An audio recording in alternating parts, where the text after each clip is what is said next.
안녕하십니까. 안녕하세요. 세무사님, 오늘은 그 차명계좌 세무조사 위험에 대해서 네. 문의를 좀 드려보고 싶은데요. 네. 일단 차명계좌란 무엇인가요?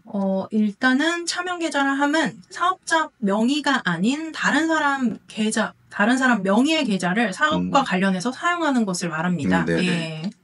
그렇다라 그러면 차명계좌를 사용하면 네. 어떤 법적인 문제가 발생이 될 수 있죠? 일단은 그 계좌를 통해서 받은 데 매출을 신고를 하지 않았다고 한다 그러면 세금이 당연히 부과가 될 것이고, 그리고 그렇게 해서 세금을 신고하지 않은 부분이 조세범 처벌법에 의해서 처벌을 받을 수 있는 그런 규모에 해당한다 그러면 사실 형사처벌까지도 가능한 부분입니다. 그렇죠. 예. 예. 그러니까 이게 그 사업용 계좌가 쓰는 것이 의무화가 된 지 굉장히 오래됐지 그렇죠. 않습니까? 네네. 그런데 가족 계좌라든지 네. 아니면 법인 대표의 본인 계좌라든지 네. 이런 것들을 쓰게 되면 다 차명이라는 그렇죠. 거잖아요. 네. 그렇다라 그러면 거기에 대한 법적 처벌은 굉장히 셀 것이다. 네. 그리고 본인뿐만 아니라 사업체도 세무조사를 받을 수 있다. 네. 뭐 이런 건데 좀 더 구체적으로 어떤 처벌이 있는지 좀 말씀 좀 부탁드릴게요. 네, 일단은 세금적으로는 기본적으로 부가가치세, 소득세가 해당이 될 거고, 또 법인이면 법인세도 해당이 되겠죠. 그런데 이 세금에는 기본적으로 원래 냈어야 되는 세금뿐만이 아니라 가산세도 해당이 되는데, 차명계좌를 통해서 이렇게 세금이 부과되는 경우는 과소신고 가산세가 40%까지도 해당이 되실 수 있는 가능성이 있습니다. 상당합니다. 네, 그렇다 보니까 세금이 사실은 원래 냈어야 되는 세금의 배 이상이 되는 경우도 생기실 수가 있는 거고요. 그리고 또 기간 자체가 차명계좌로 인해서 세금이 부과하게 되면 5년까지도 연장이 될 수 있다 보니까 그래도 아까 원래 냈어야 되는 세금의 2배 이상 뭐 이렇게 해도 사실 세금이 부과가 될 수 있는 상황이 되는 거죠.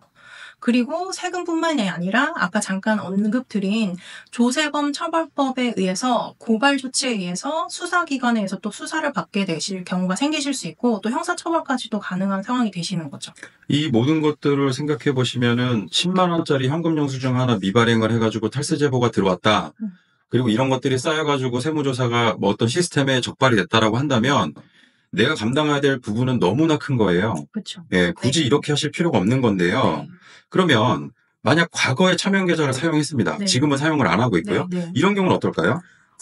일단은 과거에 사용했던 계좌를 계속적으로 사용하시지 않는 것이 일단은 제일 중요한데 그러지 않은 상황이시라고 한다 그러면 일단 그 부분을 한번 고려해 보시면 좋을 것 같아요. 자진신고 여부를 고려를 해 보실 것을 말씀드립니다. 왜냐하면 자진신고를 하게 되면 가산세 측면에서 감면 등의 그런 부분도 적용을 받게 되는 부분이 있고, 예, 그리고 아무래도 형사처벌에 있어서 그 부분도 참작이 될 거기 때문에 내가 오랜 기간 차명계좌를 사용했다 그러면 자진신고하는 부분도 고려를 해보시는 게 중요할 것 같습니다. 네. 예, 기술의 발전과 그다음에 탈세 제보 등을 의해서 과거에 일어났던 일들도 지금에서 세무조사나 해명을 요청하는 경우들이 많거든요. 그래서 이런 부분들 꼭 한번 염두에서 지키시기를 꼭 말씀드리겠습니다. 네. 예, 세무사님 오늘 말씀 감사드립니다. 감사합니다.